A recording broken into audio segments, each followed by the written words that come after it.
Hello, nice to see you all. I am Sasaki. First, I would like to express our sincere gratitude for providing us with an opportunity to present this presentation. Today, along with Professor Nakagomi, I will talk about the PWS Health Handbook for Infant, Toddlers, and Preschool Children, developed by us with Prader-Willi Syndrome Association Japan. As a background to the Health Handbook, parents of children with PWS become aware of the disorder called Prader-Willi syndrome for the first time through their children and try to figure out how to raise them with constant anxiety. Therefore, we thought that it was necessary to develop a tool to guide parents on how to raise children with PWS for the first time, and provide a deeper understanding of their individuality to people other than their parents. Therefore, we decided to develop a health handbook, especially focusing on personal development records during the infant, toddler, and preschool years. Here, let me explain about the process of developing the handbook. We launched the preparation committee for the PWS Health Handbook in July 2017. Then we invited the author of the Heart Disease Handbook, developed by the Parents Association for Children with Heart Disorders, and created a study group. To make the handbook more useful, we discussed with parents who were raising children with PWS about their experiences. Based on this, we determined the concept of the handbook and started drafting it. I would like to share some experience of 16 parents with children with PWS. After birth, they visited hospitals to see doctors from the genetics, pediatrics, neonatology, endocrinology, orthopedics, urology, rehabilitation, ophthalmology, and dentistry departments. They also utilize child development support, home visit rehabilitation, and home visit nursing in the private sector. They visited these hospital and rehabilitation centers because their doctor and welfare division staff from a ward office introduced them. However, we also found many cases in which the parents themselves tried to find such opportunities. For example, by asking their doctors that they wanted to receive rehabilitation support. In addition to support from medical staff, they were also receiving support from the Child Care Support Center, Child Development Support Facility, Children's Center, library, public officers, nurses, case workers, and consultation support staff. In addition, we could see that many people also surround the children while giving support, including their grandparents, relatives, friends of the mother, private lesson teachers, and volunteers. Through the discussion, we learned that the parents had many worries and trouble in child raising. No information available. First, they didn't know much about PWS because there was not much information available. Some parents had only biased knowledge that children with PWS become obese. How to give nutrition. Almost all infants with PWS were weak in suckling. Therefore, it took time for their parents to breastfeed their babies, which made them worry about whether it was the right way of feeding. Developmental delay. The parents were concerned about their children because they often didn't cry even when their diaper was dirty and they were hungry. Moreover, the parents were worried about developmental developmental delay when comparing their children with healthy babies and other children with PWS. Treatment choice. The parents said that they were not sure whether the children needed growth hormone, which hospitals they should visit, and what they should provide for their siblings.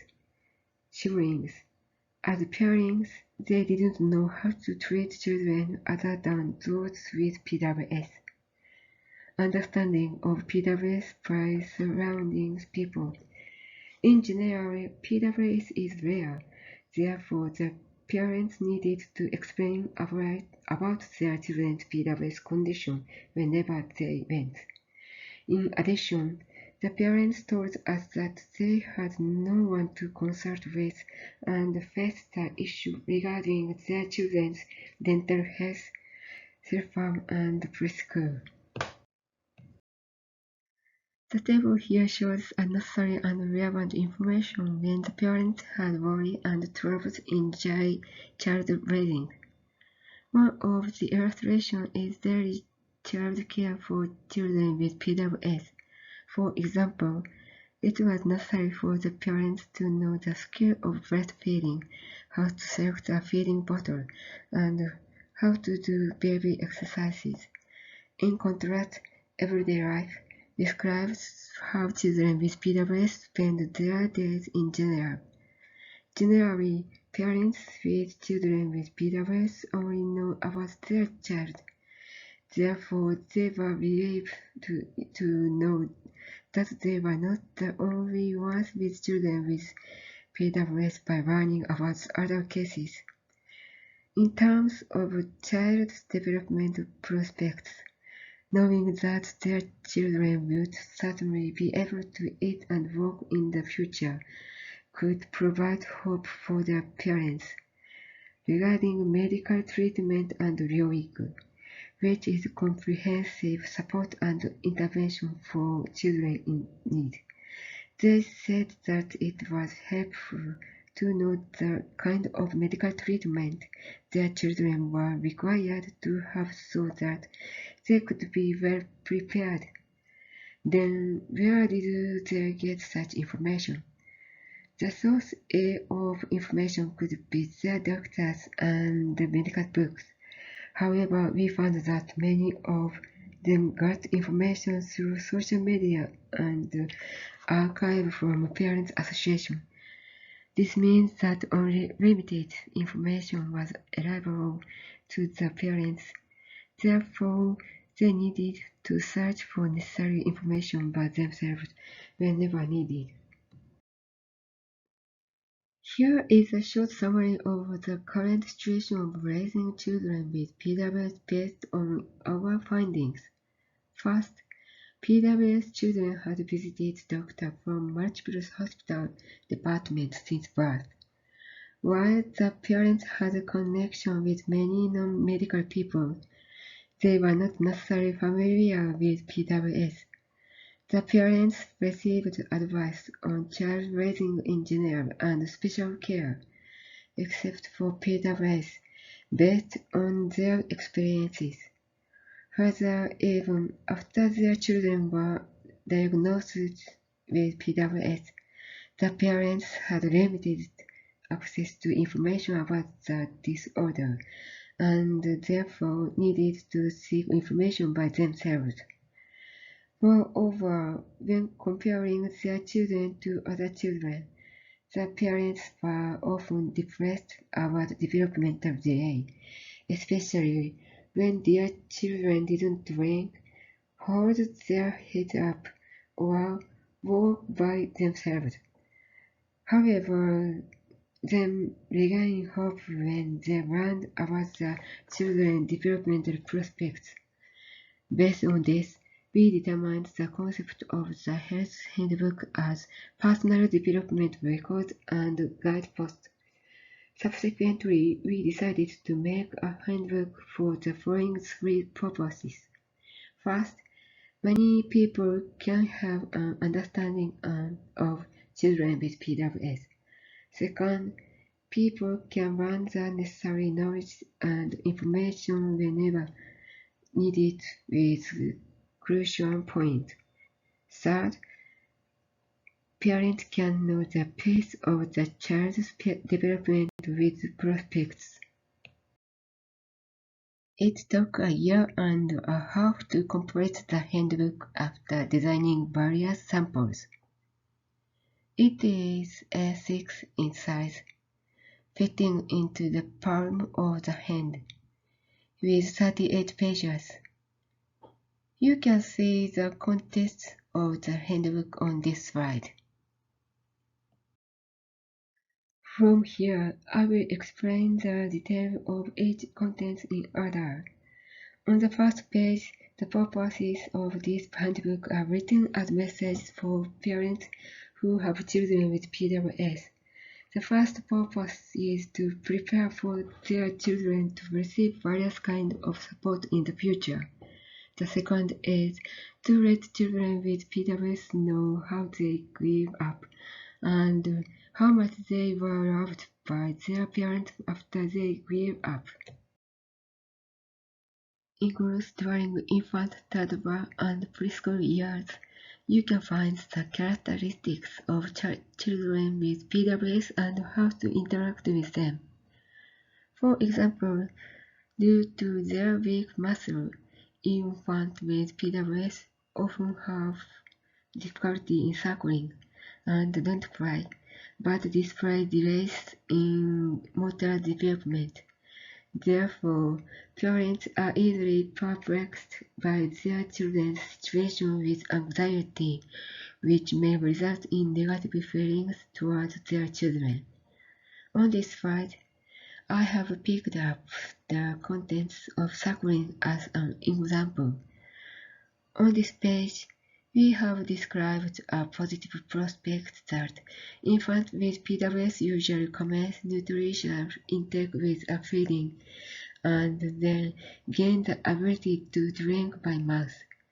In addition, we gave some advice on what they can do as parents.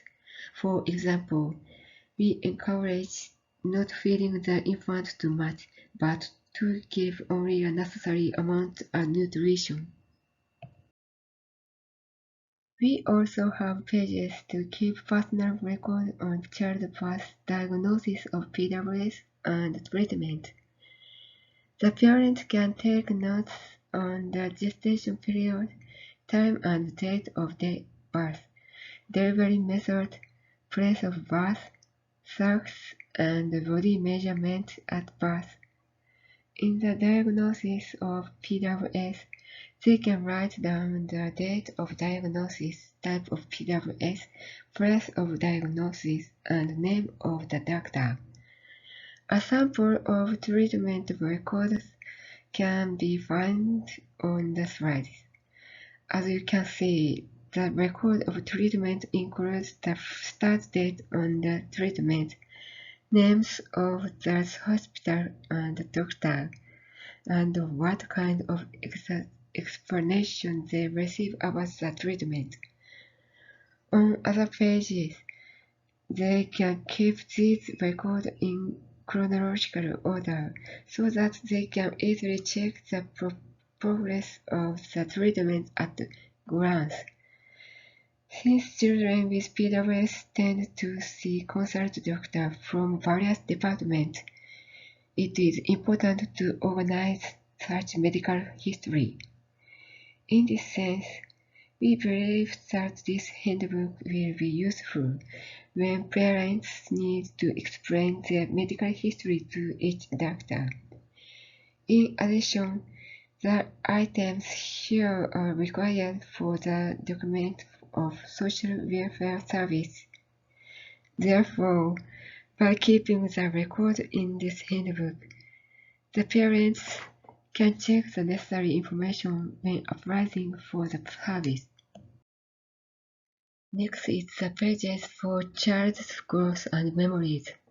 Here, they can write down about eating, dental health, motor development, play, and expression as record of child's growth.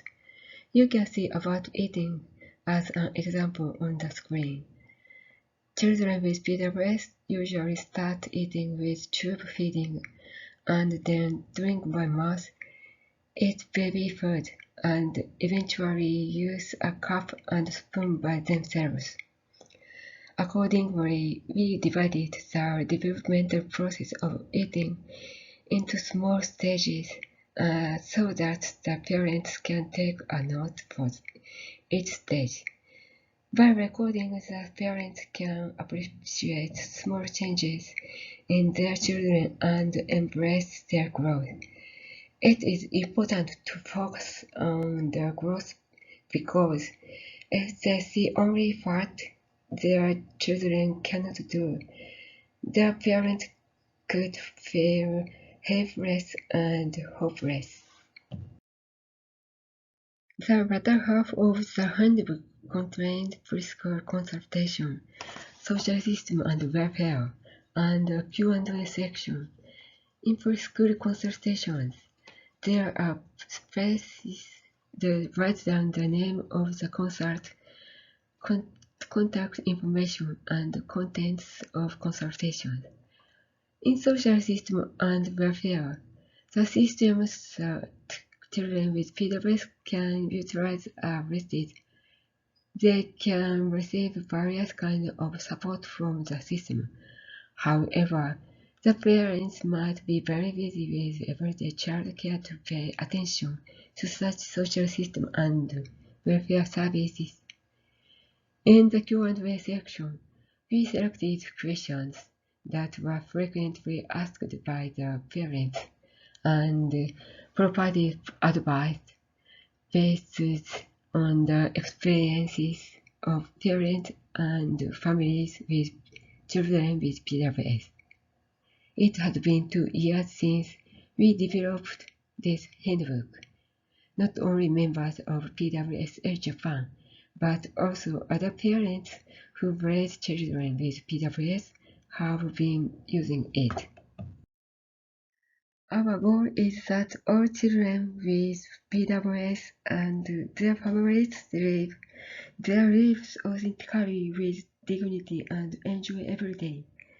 To do so, we will continuously promote the handbook for parents who raise children with PWS and revise it according to their needs. We sincerely hope that this handbook can help parents with PWS children embrace the growth of their children and raise them with confidence, and that more people involved would develop a deeper understanding of children with PWS. This is the end of our presentation. Thank you for your listening.